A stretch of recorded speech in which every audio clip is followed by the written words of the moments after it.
Le vent d'automne soufflait sur la grande ville européenne lorsqu'Awa descendit de l'avion, une valise à la main et des étoiles plein les yeux. Depuis son enfance en Afrique, elle nourrissait un rêve, devenir une artiste reconnue. Son pinceau était son langage, chaque toile une histoire, un cri, une émotion.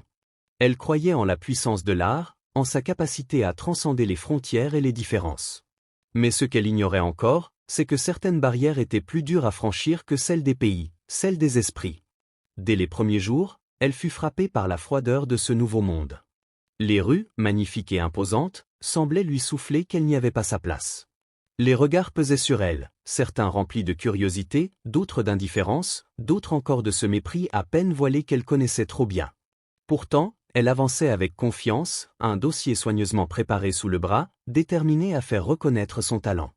Les refus tombèrent, implacables. Ce n'est pas le style que nous recherchons. Le public européen ne s'y retrouvera pas. Derrière ces formules polies, Awa percevait l'implicite. Son art n'était pas rejeté pour ce qu'il était, mais pour ce qu'elle était.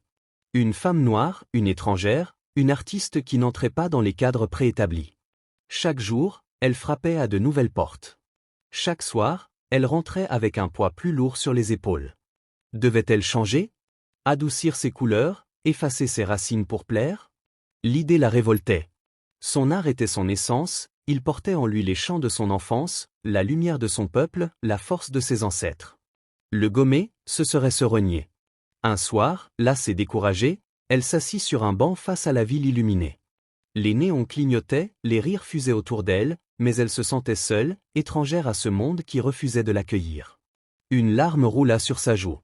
Avait-elle eu tort de croire que le talent suffirait? Mais au fond d'elle, une voix s'éleva, douce et puissante, « Tu n'es pas venu pour être accepté. Tu es venu pour briller. » Les jours passaient, et le rêve d'Awa semblait s'effriter sous le poids des refus. Chaque galerie visitée, chaque critique voilée, chaque regard condescendant creusait en elle une douleur sourde. Pourquoi son art n'était-il pas suffisant?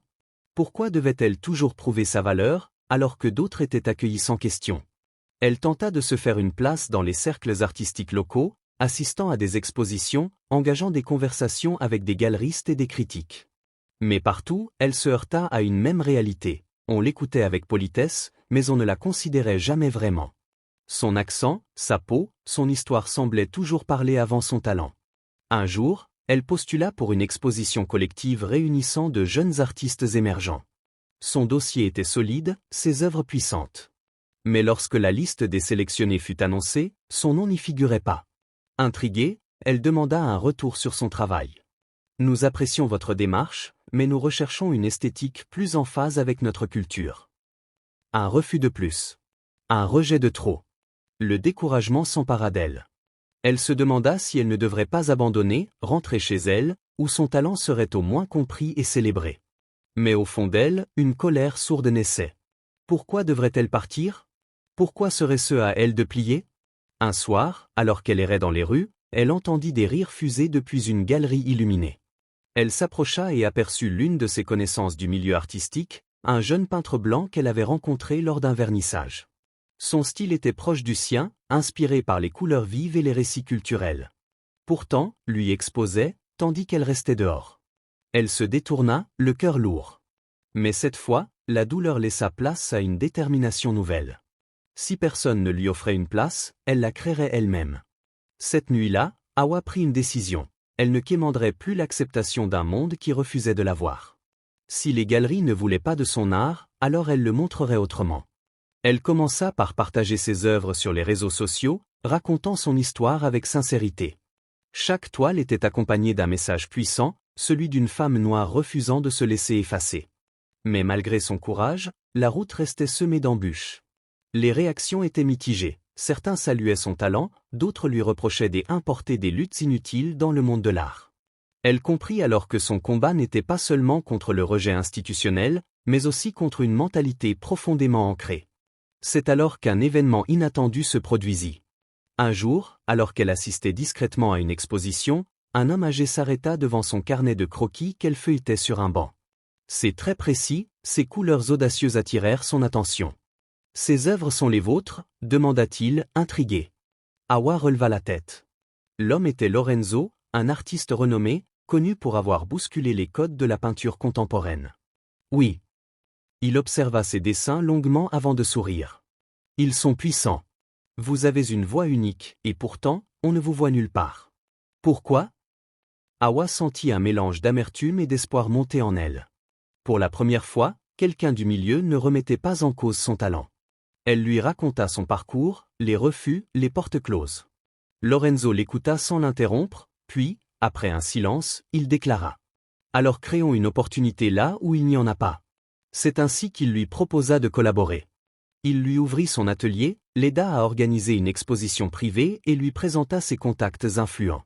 Grâce à lui, Hawa put enfin montrer son art à des amateurs et critiques qui la voyaient pour ce qu'elle était réellement, une artiste et non une étrangère. Ce soir-là, en voyant ses toiles exposées sous les projecteurs, Hawa comprit qu'elle avait eu raison de ne pas abandonner. Elle n'avait pas changé pour plaire. Elle avait imposé sa lumière, et enfin, le monde l'avait vue.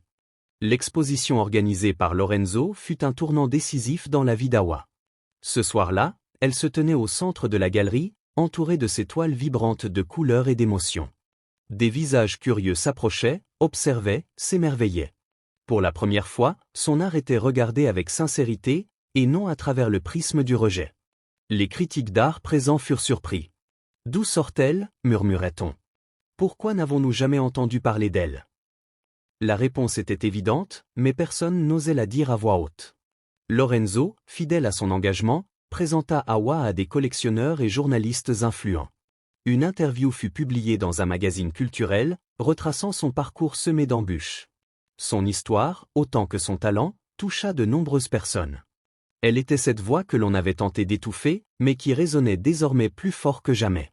Les semaines suivantes, les opportunités affluèrent. Une galerie indépendante lui proposa une exposition en solo. Un critique influent publia un article saluant son travail comme un souffle nouveau dans l'art contemporain. Ironie du sort, certaines galeries qui l'avaient autrefois rejetée lui firent des propositions. Mais Hawa, forte de son expérience, choisit avec soin où exposer. Plus encore que le succès, ce qui lui importait était le message qu'elle portait. Elle ne voulait pas être une exception, mais une brèche dans le mur. C'est ainsi qu'elle décida d'ouvrir un espace d'art dédié aux jeunes talents issus de la diversité. Je veux que ceux qui viendront après moi n'aient pas à frapper aux portes closes. Je veux qu'ils trouvent ici un lieu où ils sont attendus. L'inauguration de son atelier fut un moment de triomphe. Des jeunes artistes s'y pressèrent, des rêveurs qui, comme elle autrefois, cherchaient une place. En les regardant, elle sourit. Elle n'avait pas seulement réussi pour elle-même. Elle avait ouvert une voie. Cette nuit-là, en contemplant la ville qu'il avait d'abord rejetée, Hawa comprit la leçon la plus précieuse de son voyage. Là où l'on ne veut pas de toi, impose ta lumière jusqu'à ce qu'il ne puisse plus l'ignorer. Les années passèrent, et Hawa devint une figure incontournable du monde de l'art. Ce qui avait commencé comme un combat solitaire s'était transformé en un mouvement plus vaste, inspirant d'autres artistes issus de l'immigration à croire en leur talent malgré les obstacles. Son atelier, devenu un véritable centre d'art, accueillait des jeunes peintres, sculpteurs et photographes venus des quatre coins du monde, tous porteurs d'une histoire unique. Un jour, alors qu'elle préparait une nouvelle exposition, une jeune femme du nom de Leila frappa timidement à sa porte. Son regard trahissait une lueur d'espoir mêlée à la peur du rejet. Elle tendit un carnet rempli de croquis vibrants d'émotion. « Je ne sais pas si c'est assez bien. » murmura-t-elle. Hawa reconnut immédiatement cette hésitation, cette crainte de ne pas être à la hauteur dans un monde qui jugeait avant même de voir. Elle prit doucement le carnet, le feuilleta, puis leva les yeux vers Leila avec un sourire rassurant. « Ce n'est pas à eux de décider si c'est bien. C'est à toi de leur montrer que ça l'est. » Leila éclata en sanglots. Pour la première fois, quelqu'un lui disait qu'elle avait le droit d'exister en tant qu'artiste, sans compromis. Hawa l'intégra au programme de mentorat qu'elle avait mis en place, comme elle l'avait fait pour tant d'autres avant elle. À travers ses élèves, elle voyait son propre parcours se refléter, mais cette fois, il n'était plus seul à avancer. Ils avaient un espace, une voix, une chance. Un jour, un journaliste lui demanda « Quel est votre plus grand accomplissement ?» Hawa regarda autour d'elle, les murs remplis d'œuvres puissantes, les artistes en pleine création, la vie qui émanait de cet endroit. Elle sourit et répondit simplement « Ce n'est pas mon succès, c'est celui de tous ceux qui viennent après moi. » Son combat n'avait pas été vain. Elle n'avait pas seulement trouvé sa place, elle l'avait construite pour d'autres. Et quelque part, dans le ciel immense, une étoile noire brillait plus fort que jamais.